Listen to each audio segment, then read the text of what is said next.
cocaine, alcohol, nicotine, etc. But that's artificial. The brain didn't evolve to take cocaine. In its Cavemen were just snorting lines of blow, man. Just they might have been taking mushrooms, but I don't think they were taking cocaine. they sure took Um, mushrooms. yeah. So the natural role of dopamine is a little bit different. Dopamine is not released in response to obtaining these survival things. It's released in response to anticipating them. And there's a wonderful quotation from, of all places, the children's book Winnie the Pooh. And Christopher Robin asks Winnie the Pooh, "What do you like best?" And Winnie the Pooh is about to say eating honey, but suddenly he remembers there's a moment just before he begins to eat the honey that's even better than eating the honey itself, but he didn't know what that was called. And that's dopamine. And I think that one of the things that's nice to pay attention to is how that excitement, enthusiasm, and anticipation that gives you all the pleasure of expecting something new, a good meal, a new phone, etc., disappears once it becomes your own. I think. Sorry to interrupt you. Yeah, I was just going to say, dopamine is about possibility. It's not about having.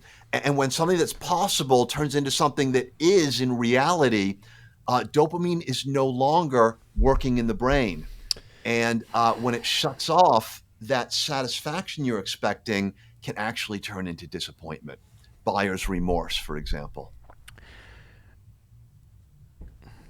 Dan, my man, there are so many people that this insight, your experience, this conversation could liberate. So many people who have yet to understand what we're kind of dancing around right now, which is the distinction. If you're listening to this and you're thinking, okay, what are we talking about? There's a distinction between what feels good. Sometimes you feel good because you have what you need. And sometimes you feel good because you are right on its heels. You are chasing it down. And there's a difference. The Winnie the Pooh story is the greatest story on earth because it's so funny, and especially in a children's book, right? Yeah. If you're listening to this and you're going, hey, I need to understand dopamine, maybe read a book by a psychiatrist or maybe just read Winnie the Pooh, because the moment right before you eat the honey, well, the honey's what you want, right? The honey's the good part. Yeah, it's great. But man, there's a moment right before you get that honey, I think it's even better. And he's nailing dopamine. The distinction that I've seen so often in your work and heard you talk about that I think is so wonderful is there's a difference between excitement and enjoyment. Yeah. Can you talk to us a little bit about that for our listener? Yeah. So excitement is dopamine. And most of us, I think, in the modern world are oriented to dopamine. And there's a lot to say about that we can talk about. But it's about getting more. That's why I called the book The Molecule of More. I love it. Great title. Great title. It's always about seeking the next thing, about being dissatisfied. And as you pointed out, it can feel great to chase that rabbit down the track. Yeah. It's a wonderful, wonderful feeling, and there's nothing wrong with enjoying it. But your life is not going to be fulfilling unless you're able to also enjoy the other side of the equation. And that is satisfaction. And that's not dopamine. Those are different brain chemicals, different neurotransmitters. Things like endorphin, endocannabinoid, oxytocin, serotonin. This kind of enjoyment feels very, very different. And people who are very dopaminergic, that is that they love the dopamine chase, weirdly enough, they may find the feeling of satisfaction a little bit aversive. It feels kind of touchy-feely and a little bit uncomfortable, sitting around in a circle, holding hands, singing Kumbaya, to be the most extreme case. Yeah. It's too warm. It's too feely.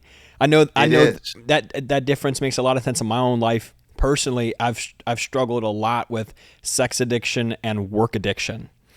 And they're all just so much about this chase.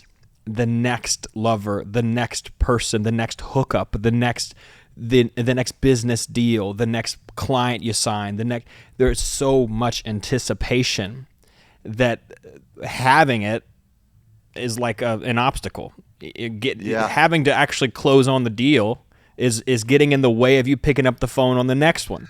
Having the lover in your arms is keeping you off the dating sites, and it's keeping you off and you go, what?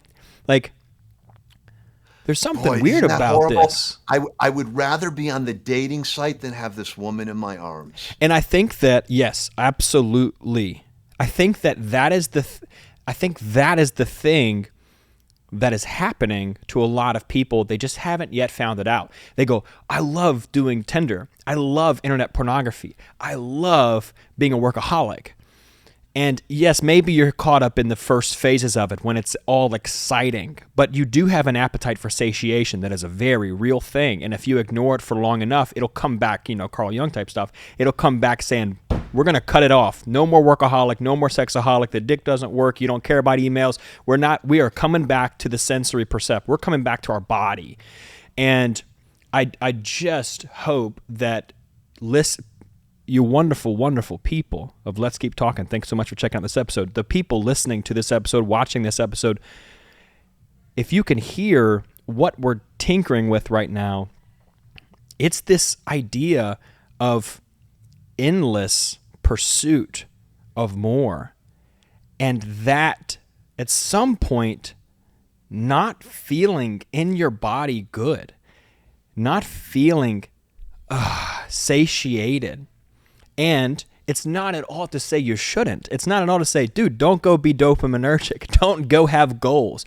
Don't feel excited about new love or new business deals. I mean, dude, this world is built on wonderful creativity. That's the flourishing of it. But what do you do once the flourishing garden produces fruit?